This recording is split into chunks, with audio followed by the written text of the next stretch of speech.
Hello student, class 9 का social science का question paper है। हाफ ईयरली एग्ज़ाम 23-24 सेशन के लिए मिड टर्म एग्ज़ाम। तो ये इसका क्वेश्चन पेपर है, तो इसके आंसर्स हम करेंगे, सोल्यूशन करेंगे।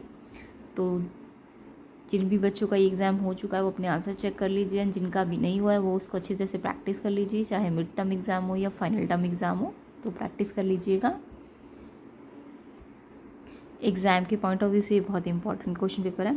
तो देखते हैं सेक्शन ए के सॉल्यूशंस।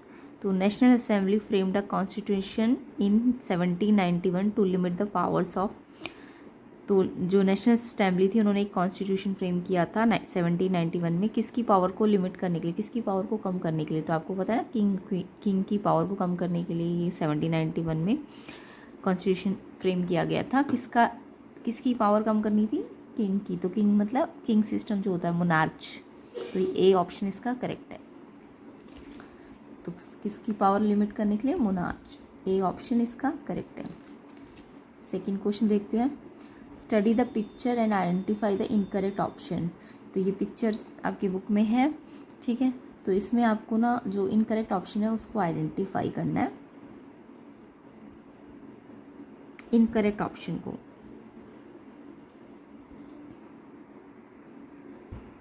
तो क्वेश्चन नंबर 2 में आपको इनकरेक्ट ऑप्शन ढूंढना है। इनकरेक्ट ऑप्शन, तो देखो ये जो पिक्चर है ये गिलोटिन की है, ये तो ठीक है। दिस इज गिलोटिन, एक डिवाइस था और इस डिवाइस के अंदर 1 पोल 2 ब्लेड होते, ये भी ठीक है। सेकेंड वाला, this device was use to behead a guilty person. ये एक कोई भी गिल्टी पर्सन होता था उसका सिर काटने में काम आता था। बीहेड मतलब सिर काटना, तो ये भी ठीक है। डिवाइस है जिसमें पोल और 2 ब्लेड है, किस काम आता था? बीहेड ए गिल्टी पर्सन, ठीक है। बट यहाँ पे जो फर्स्ट ऑप्शन है ना, यहाँ पे गिलोटिन ठीक तो लिखा है, बट यहाँ पे इन्वेंटर का नाम गलत है। फर्स्टली इसको डॉक्टर गिलोटिन ने नहीं बनाया था, इसको इन्वेंट किया था एंटोनी लुइस ने और टोबियास किमेडिट ने इसको इन्वेंट किया था।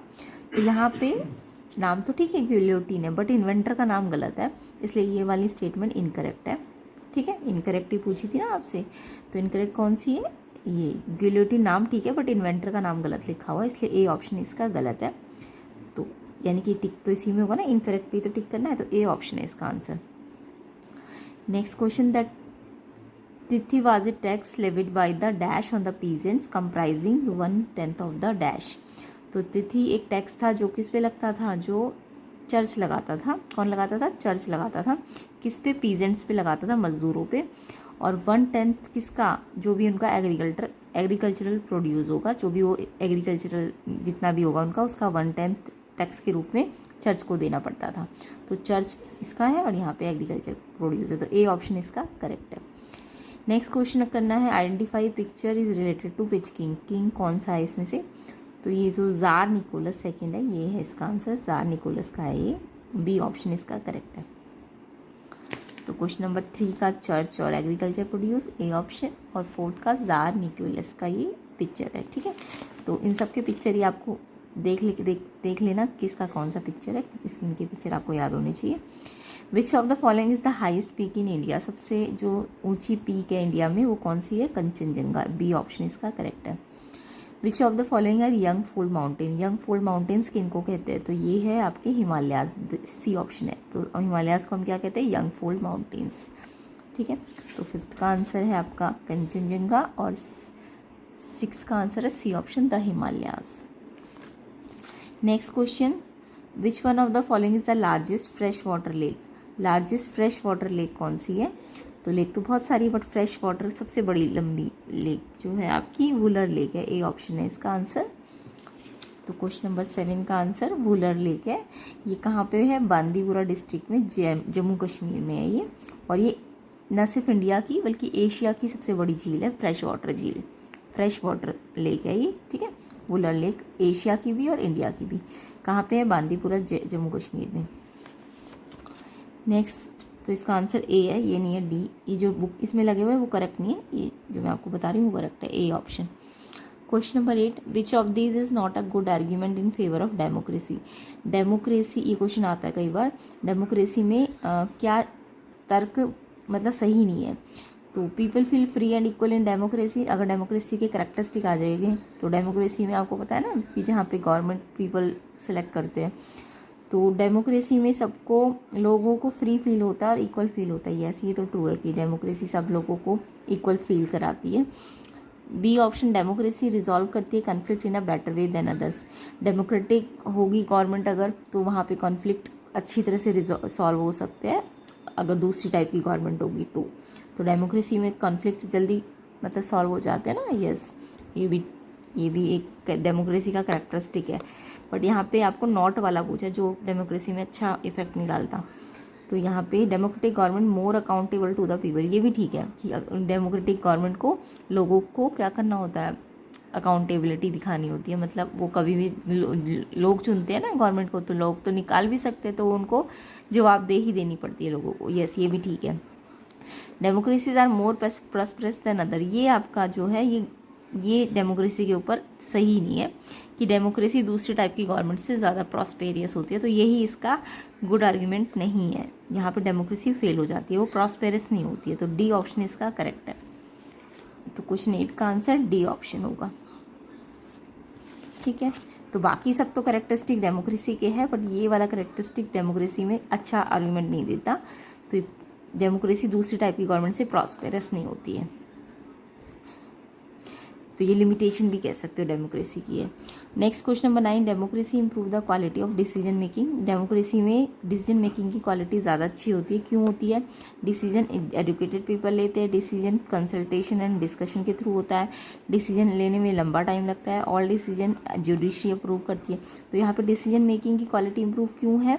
इसका मेन आंसर है कि डिसीजन जो होते हैं ना कलेक्टिवली कंसल्ट करके और डिस्कशन करके लिए जाते हैं। ठीक है, तो इस कारण से डिसीजन मेकिंग यहाँ पे अच्छी होती है। तो बी ऑप्शन इसका करेक्ट है क्वेश्चन नंबर 9 का। तो अगर पूछा भी जाए, क्वेश्चन आ भी जाए कि डिसीजन मेकिंग क्यों अच्छी होती है, क्योंकि कलेक्टिवली डिस्कशन होते हैं। तो बी ऑप्शन है इसका आंसर। नेक्स्ट क्वेश्चन देखते हैं, question number 10, which party always won elections in Mexico since it independence in 1930 until 2000। तो कौन सी पार्टी है जो इलेक्शन मैक्सिको में लगातार जीती है इंडिपेंडेंस से लेकर 2000 तक? तो वो है आपकी institutional revolutionary party. C option है इसका आंसर। PIR कहते हैं इसको। ठीक है, तो इसका आंसर आपका 10th का क्या है? Institutional revolutionary party. इसको हम कहते क्या है?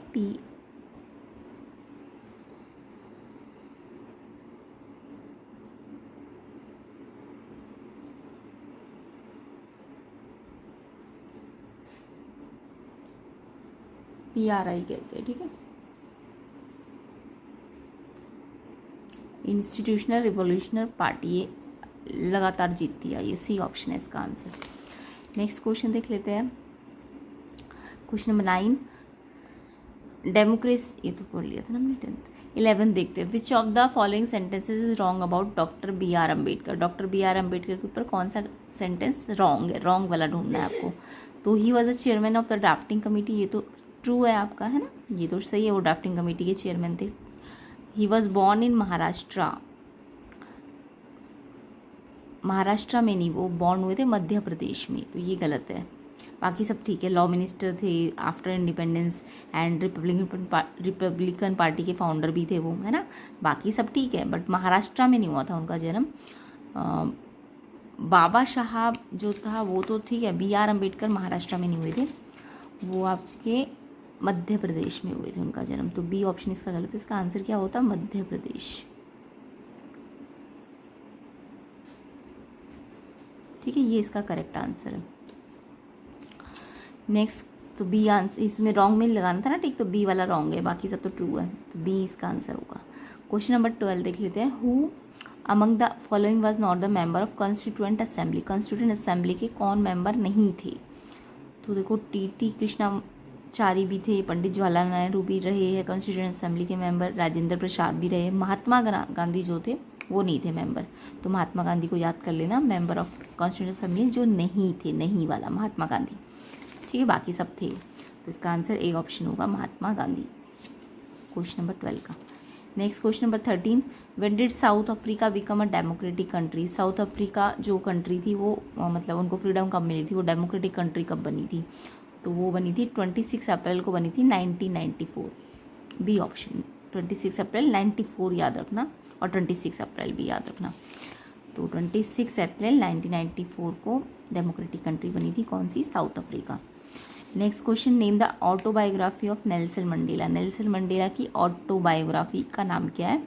तो ये है उनकी autobiography, the long walk to freedom. क्योंकि नेल्सन मंडेला ने तो क्या किया था, साउथ अफ्रीका को फ्रीडम दिलाई थी ना, तो उनके ऊपर जो बायोग्राफी लिखी गई है वो है long walk to freedom, A option. Next question number 15, why were farmers in Palampur able to grow 3 different type of crop in a year. मतलब पालमपुर गांव के जो किसान है वो एक साल में ना 3 डिफरेंट टाइप की क्रॉप उगा लेते हैं, यानी वो मल्टी क्रॉपिंग करते हैं, है ना, ज़्यादा मतलब एक से ज़्यादा फसल उगा सकते हैं। रीज़न क्या है इसके पीछे? ए ऑप्शन है फार्मर के पास बहुत सारा पैसा है, या वेल डेवलप्ड इरीगेशन है, या चीप लेबर मिल जाती है, अवेलेबल है, या नन, कोई भी नहीं है। तो क्यों उगाते हो 3 टाइप की डिफरेंट फसल? ये मेन रीज़न है। वेल डेवलप्ड इरीगेशन यहाँ का बहुत अच्छा है, सी ऑप्शन इसका आंसर होगा। तो इसका आंसर है आपका क्वेश्चन नंबर 15 का C option, well developed irrigation. इसलिए वो एक साल में 3 फसलें उगा लेते हैं। Next question number 16, Sarva Shiksha Abhiyan was open for 8 years to 16 year age group. Sarva Shiksha Abhiyan 8 साल से 16 साल तक के लिए होता है। तो इसका आंसर तो फॉल्स होगा, क्योंकि सर्व शिक्षा अभियान 6 टू 14 ईयर्स के बच्चों को एजुकेशन प्रोवाइड कराना है, ठीक है। तो 6 टू 14 एज है इसका, जबकि यहाँ पे 8 टू 16 दिया है, तो ये फॉल्स है। अगर 6 टू 14 होता तो फिर ट्रू होता, अभी 8 टू 16 इसलिए फॉल्स है। GNP स्टैंड फॉर, GNP का फुल फॉर्म क्या होता है? जी, ग्रॉस नेशनल प्रोडक्ट। GNP की फुल फॉर्म क्या होगी? ग्रॉस नेशनल प्रोडक्ट, ठीक है, ये इसकी फुल फॉर्म होती है। नेक्स्ट क्वेश्चन एजर्शन रीजन है, क्वेश्चन नंबर 18। तो एजर्शन में आपको पहले एजर्शन रीजन को देखना है कि ट्रू है कि फॉल्स है, देन उसके ऑप्शंस देखने हैं। तो एजर्शन है every production is organised by the combining land, labour, physical capital and human capital. तो जो भी प्रोडक्शन होता है वो किसके थ्रू होता है? वो लैंड, लेबर, कैपिटल और ह्यूमन कैपिटल को मिला के किया जाता है। यस, प्रोडक्शन के लिए ये सब चीज़ चाहिए ना, तो ये तो ट्रू है आपका, एजर्शन ट्रू है। रीज़न है कि टूल्स, टेक्निक, मशीनरी ये सब फिक्स्ड कैपिटल होते हैं। नो, मशीनरी, टूल्स ये सब तो फिक्स्ड एसेट्स होती है, ये तो गलत है। फिक्स्ड कैपिटल नहीं होती, फिक्स्ड एसेट्स होती है। तो असर्शन तो आपका ट्रू है, बट रीज़न फॉल्स है। जब असर्शन ट्रू हो और रीज़न फॉल्स हो तो सी ऑप्शन होगा ना आंसर। देखो, असर्शन ट्रू है और रीज़न फॉल्स है, तो सी ऑप्शन इसका करेक्ट है। Next question number 19, work require the services of 5 people but engage 8 people, this unemployment, यहाँ पे गलत लिखा, अनएम्प्लॉयमेंट इज नोन एज। तो जब 5 लोगों की ज़रूरत है बट लगे इंगेज कितने? 8 लोग, यानी कि जितने की ज़रूरत है उससे ज़रूरत तो 5 की है बट लगे कितने हैं? 8 लोग। तो 3 लोग तो एक्चुअल में अनएम्प्लॉयड है ना, तो वो एक तरह से छिपी हुई बेरोजगारी है, तो उसको हम कहते हैं डिसगाइज अनएम्प्लॉयमेंट, ठीक है। जब जितने की ज़रूरत हो उससे ज़्यादा काम पे लगे हो। तो ये जो अनएम्प्लॉयमेंट है ये कहाँ पाया जाता है? एग्रीकल्चरल सेक्टर में पाया जाता है। अगर पूछ ले तो ये कहाँ पाया जाता है? Agricultural sector. बाकी इसकी डेफिनेशन यही है, ठीक है, ये डेफिनेशन भी याद कर लेना इसकी। बाकी मैच द कॉलम थे, रेनी सीजन खरीफ को कहते हैं, विंटर सीजन रबी को कहते हैं। बट यहाँ पे ना ऑप्शन दोनों ही या तो बाय मिस्टेक दिए होंगे, बट दोनों ही ऑप्शन आपके मस्टर्ड भी और टबैको भी, ये दोनों ही रबी क्रॉप्स होती है। रबी क्रॉप्स कब होती है? विंटर सीजन में होती है, अक्टूबर नवंबर में। जबकि खरीफ सीज़न जो होता है वो आपका जून और जुलाई में होता है ना। तो खरीफ सीज़न में राइस होता है, मेज़ होता है, कॉटन होता है। तो यहाँ पे खरीफ का कोई दिया नहीं है, मिस्टेक हो सकती है, प्रिंटिंग मिस्टेक। तो दोनों ही आपके आंसर मस्टर्ड, टबैको, रबी के हैं, ठीक है। खरीफ होता तो राइस या मेज़ वगैरह दिया होता। तो इसका आंसर, दोनों का आंसर रबी क्रॉप्स होगा, ओके। तो इनको लेस रेनफॉल चाहिए, जबकि खरीफ को मोर रेनफॉल की ज़रूरत होती है। तो अभी हमने MCQs कर लिए इसके सेक्शन ई। अब नेक्स्ट पार्ट में हम इसका सेक्शन बी कर लेंगे, तो कमेंट करके बताइए। और नहीं तो आप ये सारे आंसर्स को अच्छी तरह से रिवाइज प्रैक्टिस कर लेना, जितने भी क्वेश्चंस के आंसर है, ठीक है। सारे इंपॉर्टेंट क्वेश्चन है, नहीं याद करके जाइए।